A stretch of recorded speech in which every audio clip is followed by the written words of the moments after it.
Hi everyone, I'm working on my Celtic Summer today, and in my last video I was showing everybody the design and how much I'd completed, and that I just had some of these borders to finish off, and also a border down on the left side. I'm working on 28 count Cashel linen in a sapphire green. In my last video I explained how I like to keep as much to the original colours as possible, but I did experiment a little in some places, and if you want to know a little bit more about the colours themselves, then you can go back and have a listen to that one. I'm quite happy with the overall result. Today I thought I'd go a little bit more into what I'm actually doing with the stitches and how I actually do the stitches on 28 count. I haven't actually done any beads yet. I thought I would leave the beads to the very end. I did try a few of these little beads along here, but I thought it would be quite tricky to actually work around the beads, so I thought I would leave the ones that I'd done and just stop beading until I'd finished the rest of the design. So what I wanted to do was just show you a few of my methods, which if you're interested you could adopt, or maybe you just prefer to work your own way. I like to use the loop start at the beginning. So what I'm going to do is I'm going to do a few of the stitches that work along here. As you can see, there's a line here on this border which carries on the other side of her head, and I didn't quite get to finish. So now I'm more or less trying to get some of this top section done. I thought I'd have a little go at that today. So because it's 28 count, the pattern actually calls for you to do 2 strands over 2 fabric holes. So basically, even though the tiny little holes are worked over 2, you don't have to stress too much. It actually is easier than it looks. You're not going to be working at such a tiny resolution that you can't actually see the holes. It did actually scare me to be working on 28 count, but once I realised that I could actually stitch over 2 holes instead of 1, then I seemed to relax a little bit. So what I'm going to do now is I'm going to show you how I've threaded my needle. What I've done is I've folded a piece of thread in half. This one seems to be quite long at the moment, leaving one end with a loop like this, and what I do is I actually go into the stitch that I need to go into from the front. Now it's really important to make sure that you're going into the right hole. So there's a lot of concentration required and a lot of counting. And I'm going to leave a bit of the hole sticking out of the fabric, and I'm going to come up the top of my stitch. If you ever get lost, you're always going to have one hole in between every stitch. No matter which way you're stitching, there's always going to be one hole in the middle. So if there isn't, then you know you're doing something wrong. Then I'll take my needle and go through that hole, through that loop, pull gently. Then I want my needle to go back into the hole that I came up in. And then I'm going to pull my thread gently. Now I used to be quite vicious and pull my threads really quickly and they'd all tangle up, but as I've been doing it now for quite a length of time, I think it actually saves time and it's much easier if you slow down.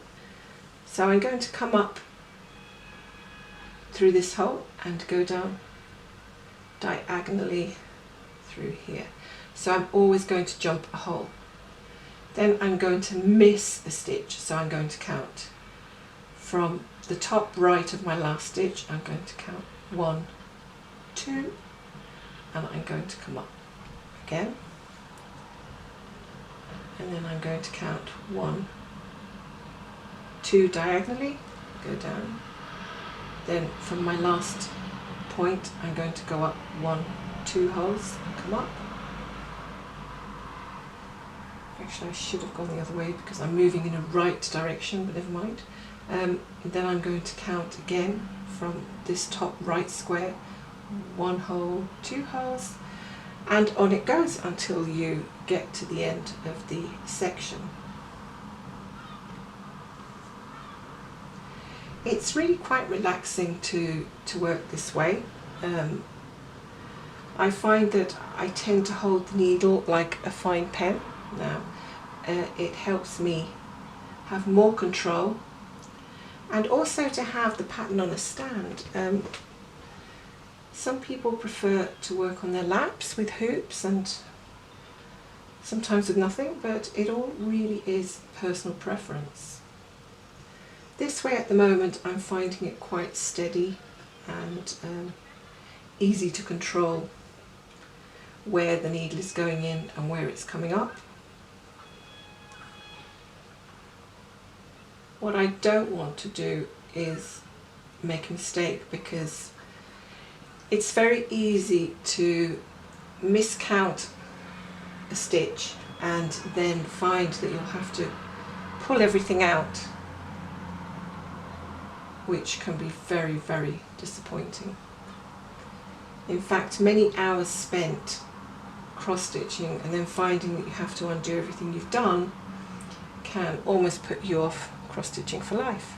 But this is why, and I'm sure many of you cross-stitchers will agree, it's better to try and go a bit slower and a little bit more delicately, double checking everything as you go. She really is a lovely pattern, and there's actually 4 of these in a collection: spring, summer, autumn, winter. I thought I would start with summer at the moment because, well, it's summer, and by the time we get to autumn I'll probably be well into that one. So it's quite easy to do a line of crosses like this, but once you start having to go in different diagonal directions, see now there I've actually made a mistake and I've gone down the middle hole, which I didn't want to do. Once you start going into different directions it gets tricky, and I've noticed with this pattern, in particular this fabric, that I don't want to make too many jumps, so I tend to try to stick to working around stitches that I've already done. There is also the difficulty of some parts of this fabric. I don't know if you can actually see this sort of inconsistency along these lines, and it's sometimes hard to count the holes when the fabric is just a little bit strange with some kind of ridge like this, which again is another reason to go slowly and take your time in the stitching. There is a Facebook group which is usually very helpful, that will help you with these particular designs. Some people have done some beautiful conversions using colours of their own choice, which is a personal preference. This being my first Celtic lady, I wanted to do it in the original colours so that I could have a good understanding of how it is before I started trying different conversions. So there we go. I don't think I've made a mistake. It looks quite accurate to me going along. It wouldn't be the most difficult area to unpick if I had to. I would find it more difficult if there was gold metallic thread in the way. So now you can see that once you get into the flow of working on 28 count, it's not actually that difficult. The maximum I would use is probably 25 count, and then I would most preferably work in 10th stitch, which is just half a cross stitch. But I think, you know, some people are rather brave and they'll go for 32 count, even 40 count. I think some people have used, and that to me just sounds completely crazy. So where do these actually end up? And it's 1, 2, 3, 4 before the end here. Just checking that pattern, and we'll have this border done. So I am really looking forward to finishing her and hopefully getting her framed. It's been really difficult under the lockdown to do anything like framing or stuff like that with all the shops being shut, but hopefully they'll be opening soon again and I'll be able to go out and explore and look at fabrics and things. But for the moment there's been a lot of spare time for actually cross stitching, and I think this is the last stitch here, and that's that line finished there. So if you have any questions, just pop it in the comments or let me know if you're working on one of these ladies and what you think, and I'll be happy to get back to you. So happy stitching. Thanks for watching.